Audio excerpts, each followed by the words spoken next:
إن الحمد لله نحمده ونستعينه ونستغفره ونعوذ بالله من شرور أنفسنا ومن سيئات أعمالنا من يهده الله فلا مضل له ومن يضلل فلا هادي له أشهد أن لا إله إلا الله وأشهد أن محمدا عبده ورسوله اللهم صل وسلم على سيدنا محمد وعلى آله وأصحابه ومن تبعهم بإحسان إلى يوم الدين يا أيها الذين آمنوا اتقوا الله حق تقاته ولا تموتن إلا وأنتم مسلمون يا أيها الذين آمنوا اتقوا الله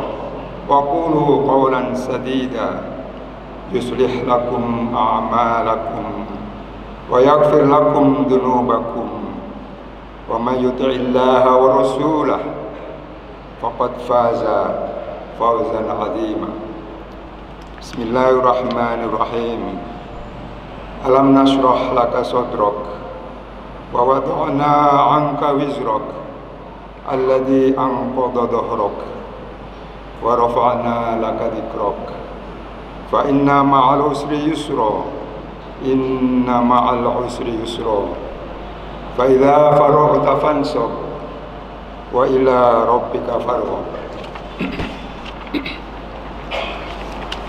Kaum muslimin rahimakumullah, izinkanlah dalam khutbah ini khatib berbicara sedikit mengenai peran pemuda Islam dalam gerak zaman. Di manakah posisi pemuda dalam gerak zaman? Sebagian teori mengatakan bahwa sejarah berjalan menurut hukumnya sendiri. Kejadian-kejadian sepanjang zaman disetir oleh kekuatan sejarah yang bekerja sesuai kemauannya sendiri.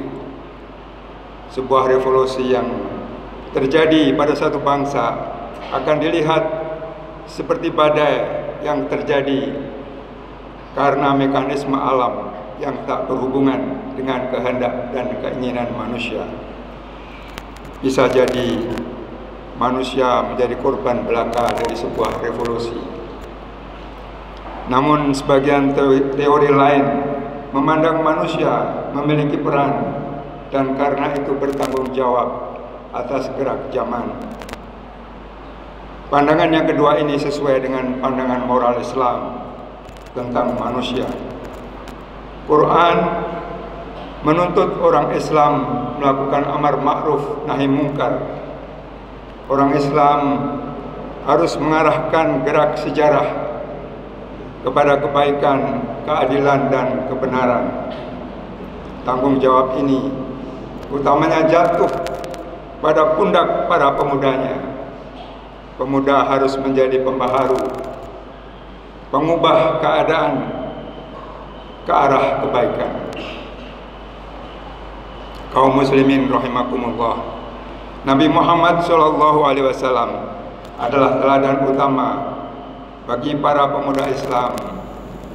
Nabi Muhammad SAW menerima wahyu pertama pada umur 40 tahun yang menandai awal kenabiannya dan awal pembaharuan agama dan sosial yang dilakukannya. Namun penerimaan wahyu pertama pada saat Nabi berumur 40 tahun adalah juga buah jalan hidup yang dipilihnya sebagai pemuda. Setelah kematian kakeknya Abdul Muttalib, Muhammad diasuh oleh pamannya Abi Talib. Abi Talib mewarisi kehormatan ayahnya Abdul Muttalib, namun secara ekonomi dia bukan orang yang berada. Muhammad kecil mulai mengembala kambing milik orang-orang kaya Mekah sejak umur 12 tahun. Sambil mengembala, Muhammad merenungi alam sekitar. dan tergelitik pertanyaan-pertanyaan tentang asal-usul perwujudan alam dan hidup. Seperti Nabi Ibrahim, dia tergelitik oleh perputaran bintang, bulan dan matahari, dan bertanya-tanya tentang Tuhan. Pertanyaan-pertanyaan eksistensial ini nanti akan membawanya sering mendaki Jabal Nur dan bertapa di sebuah gua kecil di puncaknya. Namun Muhammad juga tidak lepas dari dinamika kehidupan orang-orang Arab Mekah yang tenggelam dalam penyembahan berhala, konflik antar suku, kesenjangan ekonomi dan kezaliman orang yang kuat terhadap yang miskin dan lemah. Semua masalah ini seperti tidak ada habisnya dan menggelisahkan hatinya sebagai anak muda yang tengah menjelang dewasa. Dia mencari-cari dan bertanya-tanya bagaimana harus menghadapi keadaan ini dan bertindak. Kaum muslimin rahimakumullah, ketika berumur sekitar 20 tahun bersama Abu Bakar yang 2 tahun lebih muda, Muhammad melihat Jubair bin Abdul Muthalib, salah seorang pamannya, berinisiatif mengatasi keadaan yang kacau tersebut. Zubair membentuk satu aliansi moral yang kemudian dikenal sebagai Hilful Fudul untuk melawan kebiasaan right or wrong my tribe dan kezaliman tanpa pandang kesukuan, dan membela kebenaran dan keadilan tanpa pandang bulu. Muhammad dan Abu Bakar muda menyaksikan pembentukan aliansi moral ini, konon di rumah seorang tokoh bernama Abdullah bin Jad'an, dan mereka ikut berbaiat di dalamnya. Setelah kenabian, prinsip ini terus dipegang oleh Nabi Muhammad SAW dan menjadi bagian dari prinsip amar ma'ruf nahi mungkar. Selain menjadi gembala, Muhammad juga belajar berdagang dengan Abi Thalib. Dalam satu perjalanan, Muhammad yang masih berumur 12 tahun dilihat oleh pendeta Bahira. Bahira melihat tanda-tanda kenabian dan minta Abu Thalib menjaga keponakannya. Muhammad sendiri seiring pertumbuhannya memikirkan dan merenungkan apa yang dikatakan Bahira tentang dirinya. Dengan latar belakang ini, Muhammad selain menjadi pedagang yang efisien, dia belajar menjadi pedagang yang baik dan jujur. Kombinasi antara keterampilan berdagang dan kualitas moral ini menarik perhatian Khadijah, seorang pedagang perempuan yang sukses di Mekah. Khadijah tidak hanya kemudian mempekerjakannya sebagai pedagang, tetapi akhirnya meminangnya untuk menjadi suaminya. Saat itu Muhammad adalah seorang pemuda berumur 25 tahun. Kaum muslimin rahimakumullah, 10 tahun setelah pernikahan dengan Khadijah, Muhammad SAW menjadi bapak beberapa anak dan mulai diakui sebagai tokoh masyarakat yang berpengaruh. Pertumbuhan spiritualnya tercermin dalam reputasinya sebagai seorang yang halus tutur kata, orang kaya namun sederhana, sopan, hormat kepada orang lain, dan menghargai perempuan. Julukan kepadanya adalah As-Sadiq dan Al-Amin. Suatu saat orang-orang Quraisy memintanya menyelesaikan perselisihan terkait peletakan Hajar Aswad setelah Ka'bah selesai direnovasi.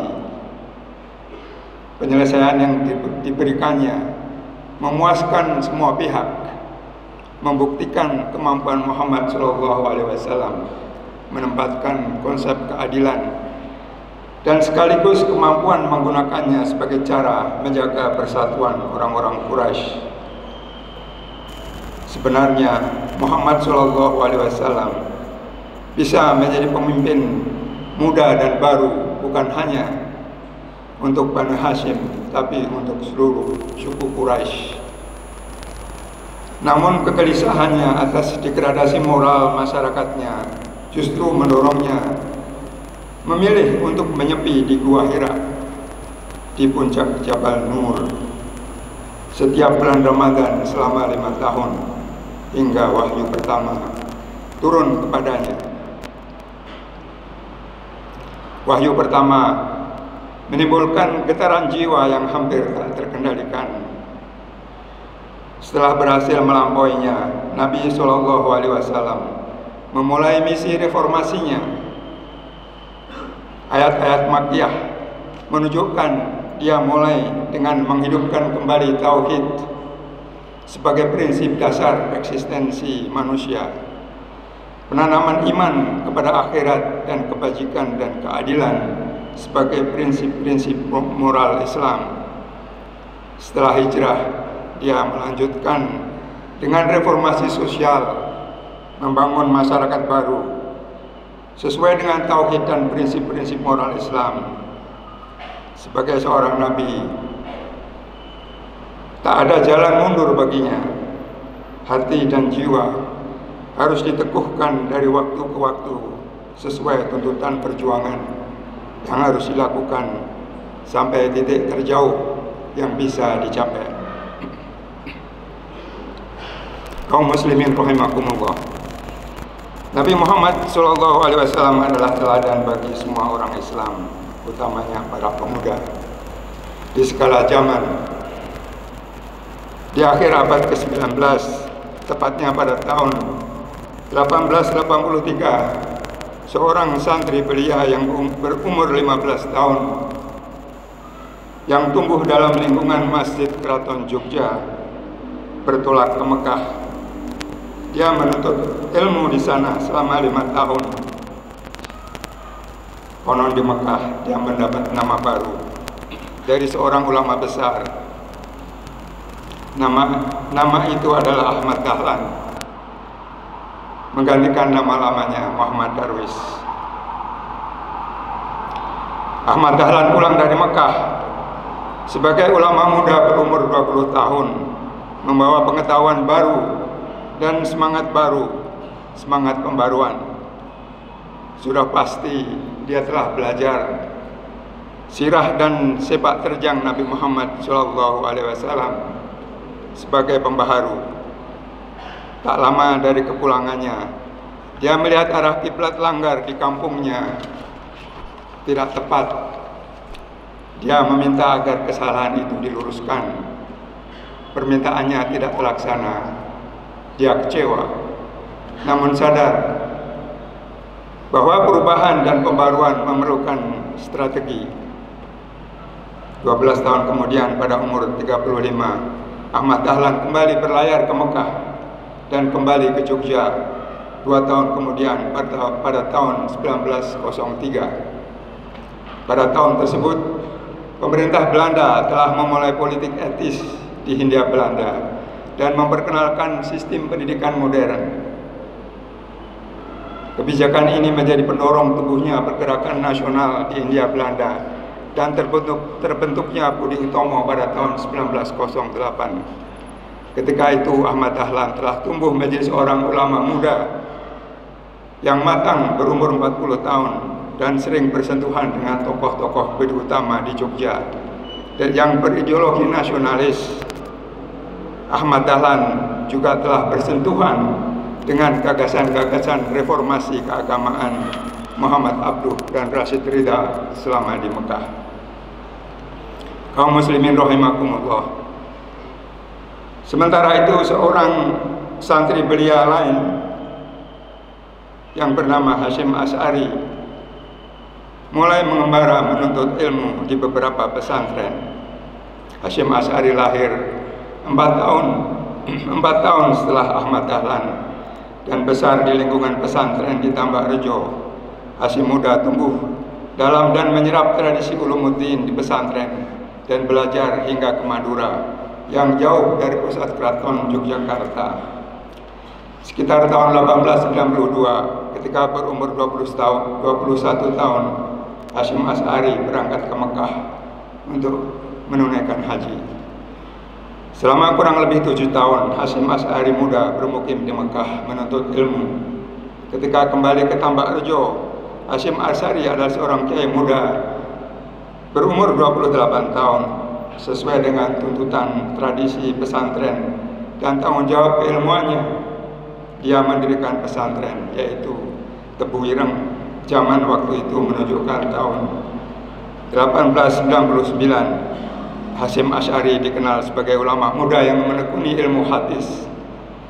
Pengakuan tingkat keilmuan yang dicapainya terlihat pada kepercayaan yang diperolehnya untuk mengajar di Masjidil Haram.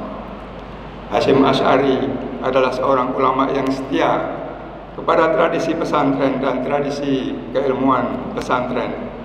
Namun gelombang modernisme dan ideologi yang melanda kota-kota besar Pulau Jawa sejak awal abad ke-20 tak syak telah menggelisahkannya. Dia saksikan gerakan nasional dengan ideologi nasionalisme seolah memimpin gerak perubahan di Hindia Belanda. Ahmad Dahlan telah bergerak dengan mendirikan Muhammadiyah. Slogan pembaruan dan modernisme Islamnya menubuhkan proyek-proyek sosial dan pendidikan hampir di setiap sudut tanah Jawa dan Sumatera. Setelah 30 tahun memimpin Tebu Ireng, tak syak Hasyim Asy'ari sadar akan pengaruh politik para ulama tradisional, utamanya yang terwujud dalam fatwa-fatwa jihad melawan penjajahan. Pada waktunya mereka akan